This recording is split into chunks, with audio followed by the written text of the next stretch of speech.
엄청 친합니다. 그러니까 사무실에서도 예. 준서가 하면서 통화를 자주 했었어요. 호칭이 그냥 준서가 이랬어요? 네네, 준서가. 그러니까 통화 내용까지는 제가 정확하게 기억 못하는데 엄청 그냥 편하게 친구 대하듯 뭐 동생 대하듯 엄청 예의 바르게 통화도 했었고 막 편하게는 통화를 하신 적이 없어요. 그냥 엄청 그냥 진짜 아버지 대하듯이. 좀 어려워했다 이런 말씀이실까요? 네, 맞습니다.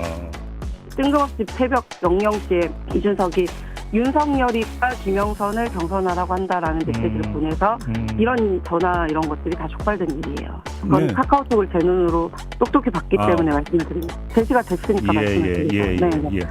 가장 많이 나온 게 김종인, 그 다음에 이준석입니다. 김종인 위원장이 거의 매일 자문을 구하던 관계더라고요. 명태균 씨한테 자문을 구했다고요? 네네네. 전화하고 메시지 자, 지금 이런 목소리의 주장은 이준석 의원과 김종인 전 위원장, 김종인 전 비대위원장이 명태균 씨와 굉장히 뭔가 관계가 깊다. 이런 주장 같잖아요. 최근에 이와 관련해서 김종인 전 위원장, 이준석 의원이 각각 한 말이 있습니다. 들어보시죠. 화가 많이 나 있었다. 아니, 그건 괜히 지가 헛소리를 하는 거예요. 거짓말입니까? 거짓말이죠. 급할 때는 15번씩 전화를 했다. 위원장님한테. 나는 그 사람한테 새벽에 무슨 6시에 전화를 한 적이 없어요. 그 사람이 말을 막 매너내는 거지, 지금. 그 사람은 그러니까 내가 그 사람이 참 나쁜 사람이라는 얘기인데 예. 내가 저하고 그 당시에는 저를 만난 적이 없어요. 여의도에 있으면은 정보를 실어 나르는 사람들이 굉장히 많습니다. 예. 그런데 여기서 이제 저나 아마 뭐 김종인 위원장도 그랬을 것 같고 대부분이 그랬을 것 같은 게 명태균 사장이 창원 베이스의 사람입니다. 예.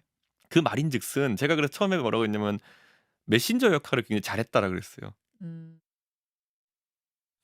그러니까 두 인물은 약간 뭔가 선을 긋고 부인하는 분위기잖아요, 지금요. 앞서서 들렸던 주장과는 또 다릅니다. 자, 이런 가운데요. 명태균 씨 부인이 언론을 통해서 뭔가 얘기를 꺼낸 내용이 있습니다. 우선 첫 번째입니다. 명태균 씨 아내 되시는 분이 언론 통해서 인터뷰를 한 거예요. 그러면서 이렇게 얘기해요. 그러니까 명태균 씨 아내예요. 내가 이준석한테 한마디 해야 하는 거 아니냐고 했다. 그러니까 뭔가 좀 이건 말도 안 되고 억울한 거 아니냐 이런 분위기가 나오죠. 저기서. 한마디 이 정도면 해야 되는 거 아닙니까? 본인 남편인 명태균 씨에게. 그러면서 이렇게 얘기를 해요. 평온하게 잘 살다가 이준석 때문에 우리 일상이 다 망가졌다고 얘기를 합니다. 일단 이준석 의원과 관련된 얘기예요. 다음은요. 김종인 전 위원장과 관련된 얘기도 이 부인이 얘기합니다. 정치인들이 명태균 씨 모른다 이런 대응들 나왔는데 특히 김종인 전 위원장이 뭐 약간의 거친 표현을 쓰면서 미친 뭐라고 하니까 신랑이 너무 안쓰러웠습니다. 그러면서 김종인 전 위원장은 이게 과거 얘기죠. 새벽 6시면 전화가 와 내가 깨고 그랬는데요. 이렇게까지 설명을 합니다. 최경철 매일신문 편집위원, 서영주 맥 정치사회연구소장 두 분 나와 계십니다. 네, 안녕하십니까. 정치열 위원님. 네. 명태균 씨와 이준석, 김종인 전 위원장. 이 관계를 어떻게 봐야 되는 겁니까? 지금 검찰 수사를 받고 있기 때문에 그 부분에 대해서 진술을 할지 안 할지 그 이준석 지금 의원이죠. 의원과 예. 김종인 전 비대위원장에 대해서 뭐 어떻게 금전이 오갔거나 뭐 어떤 뭐 범죄에 연루될 만한 진술을 할지 안 할지는 모르겠습니다만 저는 안 할 거라고 봅니다. 하지만 지금 아마도 명태균 씨와 가장 가까운 사람은 역시 부인이겠죠. 부인이 좀 많이 그렇습니다. 알겠죠. 예, 뭔가를. 부인이겠죠. 부인과 가장 이야기를 많이 하고 뭐 50대 남성이라면 저도 그러합니다만은 저에 대해서 가장 많이 아는 거는 부인이겠죠. 집에서 전화통화 누구하고 전화통화인지 다 알지 그렇습니다. 않습니까? 그리고 뭐 괴로운 일이 있을 때는 부인한테 많이 털어놓죠. 그렇기 때문에 부인도 상당 부분 많이 알고 있을 것이다. 그런 측면에서 이준석 대표에 대한 원망을 오늘 일요신문 오늘 인터뷰였습니까? 예. 오늘 나온 것 같았는데 이준석 때문에 이렇게 됐다. 일상이 다 망가졌다 그렇습니다. 이렇게 얘기했어요. 이게 처음에 이 명태균 씨라는 사람이 언론에 등장한 것이 명태균 씨와 이준석 대표가 칠불사에서 회동을 하였다. 칠불사. 회동을 하였다. 그게 시작이 그렇습니다. 그게 시작이 된 되죠. 거네요. 왜 회동했느냐? 가서 보니까 뭔가 김건희 여사에 대한 거를 뭔가 명태균 씨가 줄 것 같아서 가봤더니 이준석 대표는 그 별거 아니더라. 그러니까 뭔가를 보여줬는데 뭐 별거 아니더라 이런 그렇습니다. 내용이 나온 거죠. 그런데 그 직후에 나온 게 또 그거였죠. 명태균 씨와 굉장히 친한 사이인 김영선 의원이 예. 개혁신당 비례를 신청을 했더라. 그런데 개혁신당 비례를 이준석 대표가 받아들이지 않았더라. 뭐 이런 것이 자꾸 나오면서 명태균 씨와 이준석 대표의 관계가 많이 부각되기 시작했죠. 그러면서 그때부터 명태균이라는 이름이 본격적으로 회자가 되기 시작을 했어요. 그렇습니다. 그러니까 개혁신당 비례 1번을 김영선 의원이 부탁할 만큼 그만큼 김영선 의원과 이준석 대표가 친했느냐 이런 의문을 가질 수가 있는 것이죠. 아니 1번은 엄청나게 중요한 1번인데 사실 되는 건데 예. 그 1번을 김영선 의원이 왜 부탁을 했을까? 그런 자격이 있을까? 여기에 대해서 이제 의문의 꼬리가 물고 가는 거죠. 아마 그만큼 관계가 있었는데 그것도 들어주지 않고 예. 그리고 이준석 대표는 지금 시종일관 명태균 씨에 대해서 부정적으로 얘기하고 있거든요. 예. 그러니까 이준석 대표에 대해서 서운한 마음이 명태균 씨의 부인은 굉장히 강하다고 아마 한마디 추정되는 해야 것이죠. 하는 거 아니야? 그렇습니다. 이런 얘기일까지. 그런 모든 사정을 이제는 밝히고 명태균 씨를 변호해야 될 사람이 이준석 대표 의원인데 그것을 하지 않는 데에 대해서 굉장히 서운한 감정을 토로한 것이고 무언가 밝히라고 지금 부인은 요구를 하고 있는 것이죠. 하지만 지금 그런 것을 다 얘기하면 명태균 씨의 형이 올라갈 가능성이 큽니다. 아, 그렇죠. 부인에게 불리할 수도 있는 거죠. 그렇습니다. 그렇기 때문에 이게 전부 다 앞으로 계속 가면 지금 여러 가지 의심이 있지 않습니까? 이준석 의원이 2021년 6월에 국민의힘 당대표 될 때 여론조사 도와줬다. 뭐 이런 것까지 있고 그리고 그 이후에 이준석 대표가 뭐 공식 행사에 갔는데 거기에 사례비를 명태균 씨가 가져갔다. 뭐 이런 돈 거래 얘기까지 자꾸 나오고 이러니 의심은 증폭되지만 하지만 저는 명태균 씨가 여기에 대해서 검찰에서 진술할 가능성은 매우 낮다고 생각합니다. 그러니까 이것은 결국 미스테리로 끝날 가능성이 높다. 이렇게 봅니다. 서영주 소장님은 특히 이 아내 되시는 분이 김종인 전 위원장에 대한 구체적인 사례. 네. 새벽 6시면 전화가 오더라. 내가 낫겠다. 네.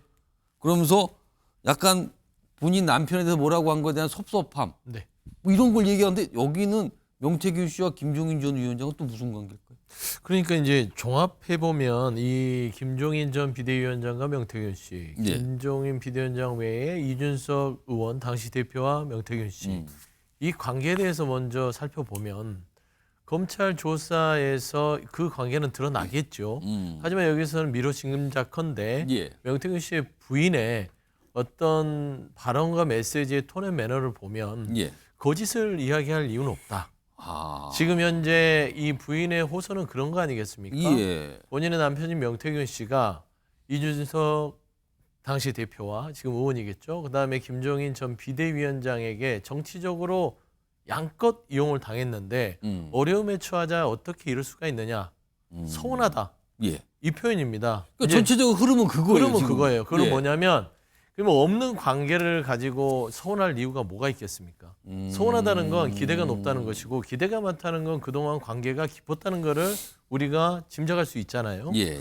그다음에 이제 명태균 씨의 변호사였던 김소연 김소연 변호사의 어떤 자료를 보면 검찰의 조사에서 김정인 전 비대위원장의 관계성들에 대한 여러 가지의 징후들을 확인했다. 아. 이런 얘기를 하잖아요. 근데 재밌는 건 예. 우리가 이제 통상 강한 부정은 강한 긍정이고 강한 부인은 강한 친밀감이 있을 수도 있다. 아. 그러니까 이렇게 생각하시면 돼요. 예전에 명태균 씨와 관계에 있어서 여론조사에 있었다는 정치인들의 목록이 나왔을 때 그 예. 당시에 진보당인가 어디에 그 의원 자체는 당시에 그랬죠. 내가 이 사람을 잘 안다. 명태균 씨랑 학교 동창이고 예. 그래서 여론조사 관련해서 맡겼었고 관계가 있었다. 하지만 그 이상은 없다. 그러니까 별로 그 꺼리낄 게 없는 사람들은 부인하지 않습니다. 근데 강한 부인을 하는 것은 예. 뭔가 명태균 씨와의 관계에서 꺼리낄 게 많은 사람이죠. 아니면은 친밀한 관계 속에서 많은 일을 했던 사람들이 강하게 부정한 성향이 있을 것이다. 그리고 제가 아는 바로도 김종인 전 비대위원장이 명태균 씨 배우자께서 이렇게 얘기하잖아요. 아침 6시에 전화를 할 정도면 근데 굉장히 구체적인 얘기를 한단 말이에요. 구체적이잖아요. 그래서 깼다. 그러니까 당시에 선거를 앞두고 특히 오세훈 시장과 관련해서 김종인 전 비대위원장과 이준석 당시 대표가 지금 의원이 어떤 역할을 했는지에 대한 여러 가지 행간들이 저기에 저는 묻어났다고 봅니다. 저는 명태균 씨 아내 되시는 분께서 저는 구체적인 얘기를 한 것은 많은 걸 얘기할 수 있으나 예. 결국에는 이준석 의원이 아직은 본인의 남편에 대해서 뭔가 방어나 편을 들어줄 수 있는 그런 기대를 버리지 않고 있다고 보고 있고요. 저는 김종인 전 비대위원장도 아마 참고인으로 창원지검에서 부를 예정인 것으로 아마 언론 보도에서 알려져 있잖아요. 뭐 가능성이 있다고 지금 나와요. 그렇죠. 그러면 두 분이 최소한 그렇게 본인의 남편인 명태균 씨를 정치적으로 이용을 했다면 예. 도리를 좀 지켜달라라는 호소에서 일부분을 얘기했기 때문에 저는 김종인 전 비대위원장과 이준석 의원 당시 대표가 명태균 씨와 친밀한 관계, 그러니까 얕은 관계는 아니었다라는 것은 부인할 수 없는 사실인 것 같습니다. 요걸 제가 약간 첨언성 질문 드리면은 최영철 의원님, 김종인 전 위원장하고 이준석 의원은 가까운 관계 아닙니까? 맥없이 가까운 관계죠. 스승과 제자 정도 되죠. 근데 지금 명태균 씨라는 공통 분모가 지금 나온 것 같단 말이에요. 그러니까 김종인 비대위원장은 비대위원장을 했고 예. 윤석 대표는 지금 여당의 당대표를 하였기 때문에 그리고 그분들이 되는 과정에서 명태균 씨가 일정 부분 영향력을 행사하지 않았나 하는 것이 지금 명태균 씨 부인의 얘기인 것 같아요. 왜냐하면 엄청나게 많은 도움을 줬다는 것은 결국에는 이준석 대표가 지금 가장 크게 잘 된 게 2021년 6월 국민의힘 당대표인데 예. 그 당시부터 무언가 명태균 씨가 힘을 줬다는 게 아마 이 부인의 생각인 것 같습니다. 실제로 아닌지 맞는지 이 부인이 정확하게 알고 있는지는 모르겠으나 그러나 그 이후에 계속된 명태균 씨와 이준석 대표의 관계가 최근까지도 이뤄져 왔고 그리고 지난 총선 때 그렇게 바쁜 와중에 칠불사까지 갔다는 것만 봐도 이준석 대표와 명태균 씨의 관계는 상상외로 굉장히 친밀한 관계일 것이다. 지금 이준석 대표를 부른다는 것은 통신 기록을 검찰이 갖고 있다 보니까 엄청나게 많은 통신 조회를 해보니까 서로 너무 많은 통화, 너무 많은 문자가 있었을 걸로 보입니다. 그러니까 불렀을 터인데 그렇게 된다면은 과거 어떤 정치 자금이나 이런 부분에 대해서 검찰이 캐물을 수는 있다. 그러나 지금 관건은 제가 아까 얘기했다시피 명태균 씨가 얼마만큼 이 수사에 추가적인 수사에 협조적일 것인지 이것이 관건인데 제가 볼 때는 명태균 씨의 지금 태도로 봐서는 추가적인 진술을 통해서 자신의 범죄 혐의를 키울 가능성은 별로 없다고 봅니다.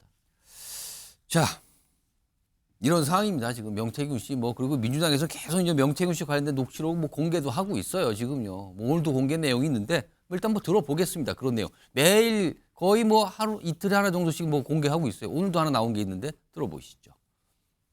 이거 저 서부경찰서 안 그래도 뭐 하고도요 지검에 가갖고 창원지검장 만나갖고 지금 뭐저 무슨 문제가 좀 있다. 그러가 지검장한테 뭐 지검장이 저거대 저 누구 저 한동훈이하고 그 옛날 그러가 뭐 한 방에 해결해 줬지 뭐 그저 21일로 조사받는데 똘똘 말르라고 다 해놨던데. 검찰 얘기도 하고 본인이 뭐 또 이거 다 처리했다 약간 이런 류의 얘기예요. 최근에 이런 맥락의 얘기가 계속 나오고 있는 상황입니다. 오늘도 뭐 공개된 내용이 있는데요. 민주당에서 계속 뭐 뭔가를 좀 공개한다고 예고한 상태도 합니다.